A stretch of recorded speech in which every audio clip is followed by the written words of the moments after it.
Kamala Harris is already the Democratic Party's nominee for President of the United States. But this week, it becomes official. She's going to make one hell of a president. So the Democratic National Convention in Chicago is really just a ceremonial event. Vice President Kamala Harris already secured 99% of Democratic delegates earlier this month in a virtual roll call vote. Even as vice president, most Americans still know very little about Harris, but thousands of people have turned out to see her on the campaign trail since becoming the Democratic contender.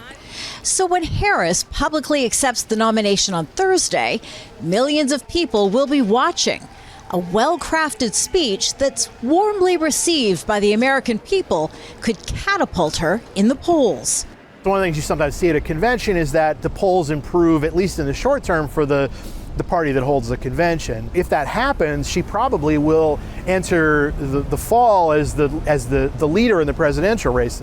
The race is a statistical dead heat. Most polls show Harris tied in key battleground states with her Republican opponent, former President Donald Trump. But unlike the 2016 presidential race, when Trump ran against former U.S. Secretary of State Hillary Clinton, Harris is also making history as the first woman of color to accept a major party's nomination.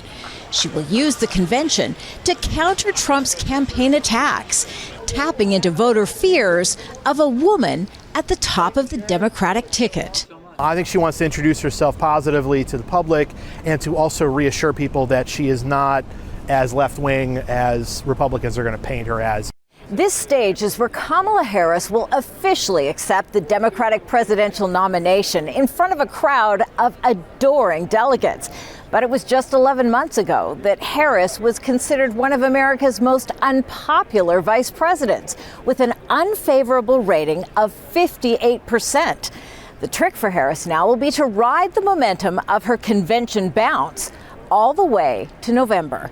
Kimberly, Halkett, Al Jazeera, Chicago. Make sure to subscribe to our channel to get the latest news from Al Jazeera.